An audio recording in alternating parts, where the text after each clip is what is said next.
تعرفنا على اسمك لو سمحت؟ يوسف العوفي. يوسف، ايش رايك او خبرنا عن انطباعك مشوار العنابي في الثلاث مباريات الماضيه؟ والله الاداء العنابي هذا السنه اداء طيب ومشرف من خلال الجولات الماضيه، وان شاء الله تعالى راح يستمر على هذا المنوال، خصوصا الجماهير الطيبه اللي تحضر مباريات العنابي. ان شاء الله. يوسف، توقعاتك لهذه المباراه؟ ان شاء الله فايزين اليوم. انا اشوف ان العنابي اداء طيب وان شاء الله تعالى فايزين. ان شاء الله. شكرا لك. شكرا. العفو، احسن. معك يوسف السيف السالمي. والله العنابي صراحه مقدم اداء كبير من بدايه الدوري صراحه. الحين ثلاث مباريات وثلاثه فوز، وان شاء الله انه يواصل على هذا المشوار. توقعاتك لهذه المباراه ان شاء الله؟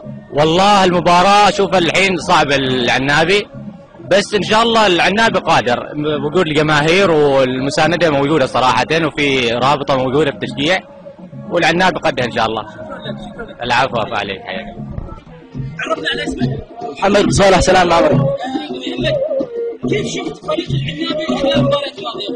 والله كان مستوى جيد خلال المباراة. أول مباراة بصراحة ما كان ظهر مستوى جيد من ناحية نص الملعب، والمهاجمين كان ما لنا. كان خلال المباراتين الماضيات كانوا ممتازين صراحة، كانوا ممتازين. توقعاتك لهذه المباراة؟ والله توقعت هذه المباراة العنابي 2-0 ان شاء الله. شكرا لك. شكرا. يعطيك العافية.